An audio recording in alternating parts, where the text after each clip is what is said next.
যে বিভ্রান্তিমূলক তথ্য উপস্থাপন করলে সমাজের উন্নতি থেকে অবনতি বেশি হয়।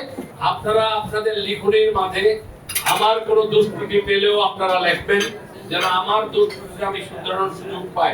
অব্যবস্থার কিছু কথাবার্তা মানে বিভিন্ন পত্রিকা এবং মিডিয়াতে আসে এবং সামাজিক যোগাযোগ মাধ্যমে আসে, এটা যে আমার জন্য কত বড় উপকার হয়েছে ভাষায় প্রকাশ করার মতো না। আমি সবাইকে বলবো, সাংবাদিকদেরকে, এখানে যারা উপস্থিত ইলেকট্রিক মিডিয়া আছেন, আপনারা আপনাদের লিখনের মাঝে আমার কোনো দুষ্কৃতি পেলেও আপনারা লিখবেন, যেন আমার দুষ্কৃতি আমি শুধরানোর সুযোগ পাই।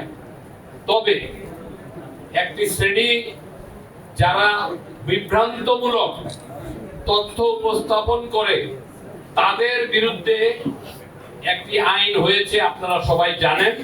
আমরা গত সপ্তাহে আইনটা পাস করি, এই সপ্তাহে আমরা এই আইনটা পাস করে আসছি। এই আইনটা কিন্তু খুব কঠোর আইন।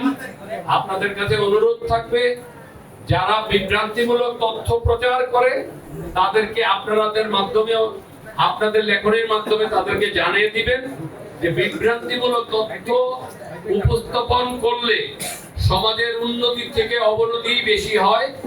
সুতরাং আপনারা সবাই সঠিক বস্তুনিষ্ঠ তথ্য উপস্থাপন করবেন।